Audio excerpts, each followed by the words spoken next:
আল্লাহ সুবহানাহু ওয়া তাআলা কি মানুষের এই প্রশংসার উপরে নির্ভর করেন? আসল কথা হচ্ছে, পৃথিবীর সব মানুষ যদি আল্লাহ তাআলার প্রশংসা করে সেটা তাকে মহান করতে পারবে না, আর কোনো মানুষ যদি তার প্রশংসা নাও করে তাতে কোনো ক্ষতি হবে না, তিনি একই রকম থাকবেন।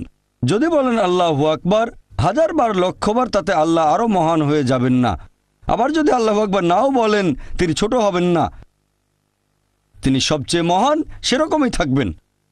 আল্লাহ পবিত্র কোরআনে বলেছেন সূরা ফাতির অধ্যায় 35 আয়াত 15 যে আল্লাহ সুবহানাহু ওয়া তাআলা কখনোই মানুষের মুখাপেক্ষী নন, বরং আমরা আল্লাহর মুখাপেক্ষী। মানুষের প্রয়োজন আল্লাহ তাআলাকে, সকল প্রশংসা কেবল তাঁরই। আল্লাহ তার সৃষ্টির উপর নির্ভর করেন না, সৃষ্টি করা সবকিছু তার উপর নির্ভর করে, আর সকল প্রশংসা কেবল তার। প্রশ্ন করতে পারেন, আমাদের প্রশংসা করায় আল্লাহর কি প্রয়োজন?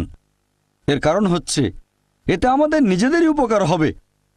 কারণ এটা মানুষের একটা বৈশিষ্ট্য, যখন কারো প্রশংসা করছি, হয়তো সে লোক খুব বিখ্যাত, আমরা তার কথাগুলো